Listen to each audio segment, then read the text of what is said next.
Good morning students. BCom third year की हमारी business management की क्लास में हमारी बात चल रही थी कारखाना अधिनियम 1948 से संबंधित। तो उसमें हमारा टॉपिक चल रहा था वेशक जो अडल्ट हैं उन श्रमिकों के कार्य के घंटे से संबंधित बात चल रही थी। तो उसमें लगभग हमने क्या 58 पॉइंट के लगभग नियर अबाउट हमने सेक्शंस कर लिए थे। उसके बाद नौवां इसमें पॉइंट था हमारा 9 नंबर पॉइंट था या 9 नंबर पॉइंट है अतिरिक्त समय के लिए अतिरिक्त मजदूरी धारा 59। ठीक है, देखिए एक श्रमिक एक उद्योग में मैंने आपको बताया कि एक सप्ताह में 48 घंटे कार्य कर सकता है, डेली के 9 घंटे से अधिक कार्य नहीं करेगा। रूल्स के अकॉर्डिंग 9 घंटे से अधिक कार्य करता है, मान लीजिए वो वहां पर 12 घंटे कार्य करता है।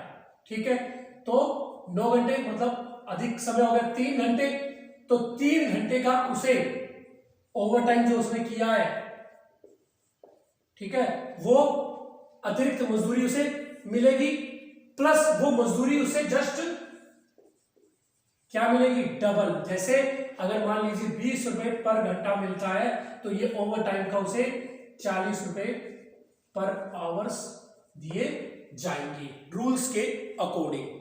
ठीक है, और कुछ ये कहते हैं, वैसे तो देखिए मैंने आपको बताया था कि 8 घंटे है डेली का कार्य करने का, लेकिन 9 घंटे उसके रूटीन टाइम पीरियड माना जाएगा। ठीक है, तो एक सप्ताह में यानी कि मान लीजिए डेली के वो 9 घंटे कार्य करता है तो 6 घंटे 6 दिन कार्य करेगा तो 54 घंटे हो गए, लेकिन वहां कार्य कर सकते हैं हम कितने, 48 घंटे, तो वो 6 घंटे तो ओवर टाइम माना जाएगा। इसके अलावा 9 घंटे से ज्यादा वो कार्य करता है किसी फैक्ट्री में 1 घंटा भी, तो वो 1 घंटा भी उसका ओवर टाइम के रूप में माना जाएगा। ठीक है ना, तो 9 घंटे से अधिक कार्य है वो ओवर टाइम। ठीक है, और सप्ताह में 48 घंटे से अधिक जो भी कार्य किया तो वो भी ओवर टाइम के रूप में माना जाएगा। ठीक है, तो ये है अतिरिक्त समय के लिए अतिरिक्त मजदूरी धारा 59 के अकॉर्डिंग। उसके बाद श्रमिकों के लिए भी कुछ पाबंदियां भी है। ठीक है ना, दोहरे रोजगार पर प्रतिबंध धारा 60। मतलब श्रमिक ये नहीं है कि सुबह की पारी में तो वो कहीं और कार्य कर रहा है और रात्रि की पारी में कहीं और कार्य कर रहा है और दोपहर की पारी में वो क्या कर रहा है, दोपहर की पारी में आराम। तो मतलब वो दोनों जगह कार्य नहीं कर सकता, पाबंदी रहेगी उस पर भी।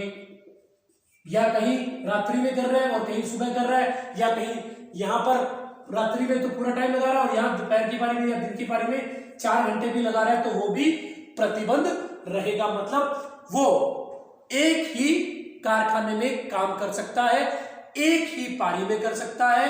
ठीक है, हाँ वहां पर ओवर टाइम कर रहा है उसी संस्थान में तो वो उसके लिए वैलिड माना जाएगा, लेकिन किसी दूसरे रोजगार पर जाकर वो कार्य करे वो प्रतिबंध रहेगा।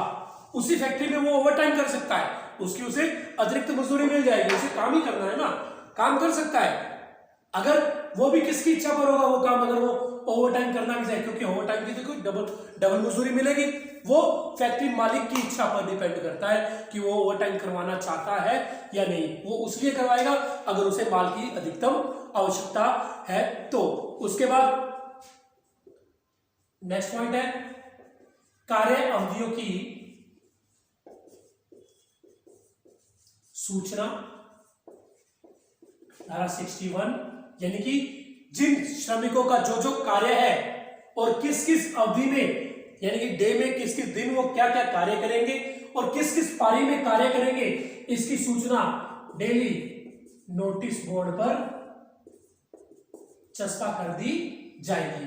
या एक आगे बात आएगी कि श्रमिकों का जो रजिस्टर लगा हुआ है वहां पर उनकी प्रेजेंस भी होगी और उनका जो मुख्य कार्य है वो भी वहां पर नोट डाउन किया जाता है। लेकिन कई बार कार्य में परिवर्तन भी करना पड़ता है तो नोटिस बोर्ड पर उन कार्य अवधियों की वो कायदा नाम के साथ और उनकी ड्यूटीज कहां पर है उसकी सूचना रोज लगा दी जाएगी। उसके बाद नेक्स्ट है वयस्क श्रमिकों का रजिस्टर। वयस्क श्रमिक है, ठीक है, जितने भी एडल्ट श्रमिक है उनका एक अलग से रजिस्टर लगेगा, ठीक है, उस पर उनका डेली की प्रेजेंस लगेगी, अटेंडेंस लगेगी, यानी कि प्लस उनका क्या कार्य है और किस कार्य के लिए उनकी नियुक्ति हुई है वो भी लिखा होगा, और आज उनको क्या कार्य दिया जा रहा है, ठीक है, और किस पारी में वो कार्य करेंगे, ठीक है ना। वैसे तो फिक्स होता है, ये रजिस्टर में नोट होता है, ठीक है, लेकिन तब्दीली की जाती है तो उसकी एक दिन पहले, 1 डे पहले उसकी सूचना उन्हें दे दी जाएगी कि आप नेक्स्ट डे रात्रि की पारी में या दिन की पारी में या दोपहर की पारी में, या अगर किसी उद्योग में एक ही पारी चलती है तो आपके कार्य में बदलाव किया गया उसकी सूचना उन्हें तुरंत प्रभाव से दे दी जाएगी, यानी कि एक दिन पहले ये सूचना उन्हें देना अति आवश्यक है। उसके बाद बात आती है नेक्स्ट कार्य के घंटे।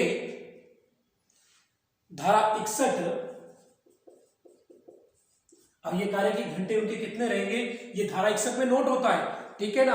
61 में लगाई गई सूचना, देखिए मैंने आपको ये कहा है कि इसमें मैं भी परिवर्तन नहीं कर सकता, ये प्रावधान होगी।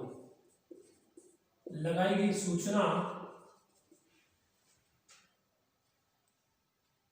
तथा धारा 62 के अंतर्गत, तथा धारा 62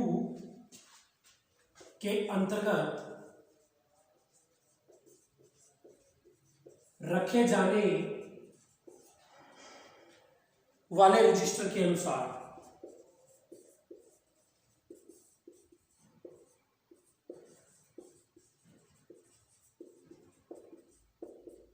धारा 63, देखिए मेन बात है ये कार्य के घंटे कि आप कितने घंटे कार्य करेंगे। ये धारा 61 में लगाई गई सूचना, इसमें कार्य अवधि की जो हमारी सूचना है उसके अकॉर्डिंग, तथा वयस्क श्रमिकों का रजिस्टर उसमें अंकित है कि वो कितने घंटे कार्य करेंगे, ठीक है, वो उसमें अंकित है, प्लस क्या कार्य करेंगे उस रजिस्टर के अकॉर्डिंग उनके कार्य के घंटे डेली के तय किए जाएंगे, ये नियम कहता है, ठीक है ना। हाँ, कार्य में बदलाव हो सकता है, लेकिन जो जिस कार्य में योग्य है उसे वही कार्य दिया जाएगा। अगर परिवर्तन करके देंगे तो वो कार्य करना उसके लिए संभव नहीं हो पाएगा। उसके बाद छूट देने वाले नियम बनाने का अधिकार। छूट देने वाले नियम बनाने का अधिकार, धारा 64। ये छूट देने वाले कोई भी नियम देने का अधिकार, जो बनाने का अधिकार है वो किसके पास, राज्य सरकार के पास रहेगा। किसी भी नियमों में वो छूट भी दे सकती है, उनमें परिवर्तन भी कर सकती है। उसके बाद है इसी में ही छूट देने वाले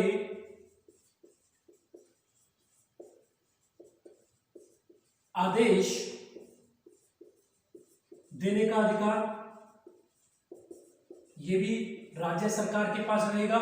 इसका धारा है 65, ठीक है, ये भी परिवर्तन किया जा सकता है। उसके बाद नेक्स्ट है स्त्री श्रमिकों की नियुक्ति